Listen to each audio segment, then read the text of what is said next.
ভুয়াপুর থিয়েটারের সভাপতি জনাব জলিল আখন্দ।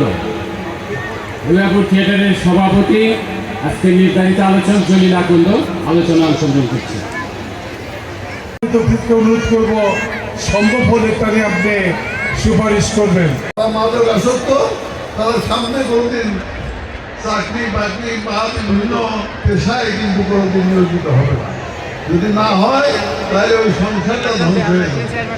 তাহলে আজকে মাদকের থেকে আমাদেরকে রক্ষা করার জন্য একটি সময় এসেছে, কিন্তু আমরা দেখছি বিভিন্ন জায়গায় অর্থের লোভে ব্যক্তিগত স্বার্থকে বিসর্জন দিতে পারে না। অর্থের লোভে তারা বিভিন্ন জায়গায় মাদকের মাদক কারবারি হয়ে আমাদের এই সমাজকে ধ্বংস করছে। আমরা ইতিমধ্যে খোঁজ খবর নিতে যাচ্ছি কোন কোন জায়গায় মাদক বিক্রি হয়, কারা কারা ডিলার।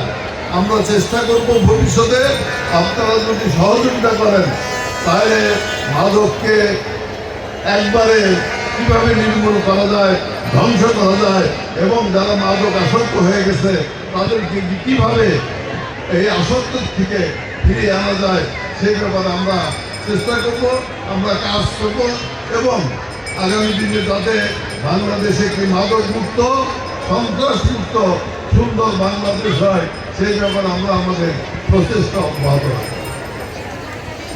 প্রিয় বন্ধুরা, আমার বৈশাখী মেলা দীর্ঘদিন যাবৎ এই বাংলার ঐতিহ্য চলে আসছে। আজকের দিনে না, সম্রাট আকবরের আমলের থেকে এই বৈশাখী মেলা চলে আসছে। সম্রাট আকবর এই বাংলা সালের জন্মদাতা, এটাও আমাদের মনে রাখতে হবে। আমরা অনেকেই জানি না এই বাংলাদেশের বাংলা সালের জন্মদাতা হয়েছে কিন্তু সম্রাট আকবর। তারা রাজস্ব আদায় করত, চৈত্র মাস পর্যন্ত একটি বৎসর হিসাব করে রাজস্ব আদায় করত, এবং বৈশাখের প্রথম দিন তারা এটার উৎসব পালন করত। সে থেকেই আমাদের এই বাংলায় বৈশাখী মেলা বা বৈশাখী উৎসব কিন্তু শুরু হয়েছে। আজকে আমরা আমাদের সংস্কৃতি, আমাদের ভাষা, আমাদের ঐতিহ্য, আমাদের চিন্তা এবং আমাদের চেতনাকে উচ্চ শিখরে নিয়ে যাওয়ার জন্য এই বৈশাখী মেলার অনেক অবদান আছে বলে আমি মনে করি। কাজেই প্রতি বছর আমাদের এই বৈশাখী মেলাটাকে আরও জাঁকজমকপূর্ণভাবে আমরা যাতে পালন করতে পারি, আমরা যাতে আলোচনার মধ্য দিয়ে আমরা এই বৈশাখী মেলাকে আরও সমৃদ্ধ করতে পারি সে ব্যাপারে আমাদের সচেষ্ট থাকতে হবে।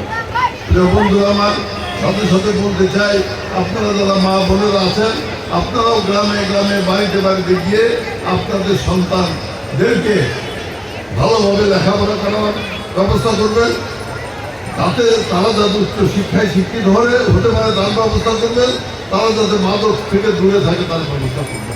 মাদক একটি সমাজে এমন খারাপ জিনিস, বাপ মাকেও তারা মানে না, এলাকার মাতাব্বরদের মানে না, বড় ভাইদের মানে না।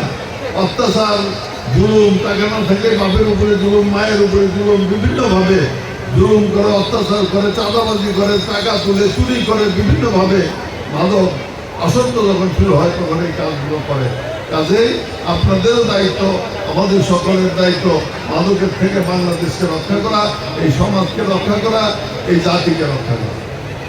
আমি আর আলোচনা করতে সেই জন্য আমাদের রক্ত হয়ে গেছে, হবে কিনা এটা আপনারা আবার পুনর্বিবেচনা করেন।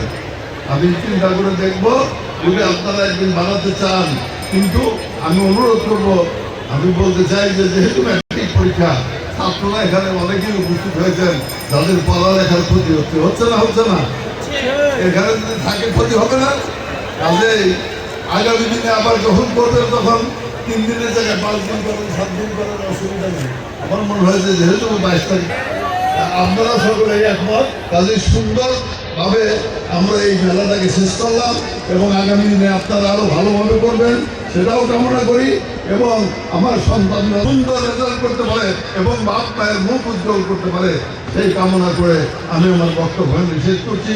আল্লাহ হাফেজ, বাংলাদেশ জিন্দাবাদ, সকলকে ধন্যবাদ।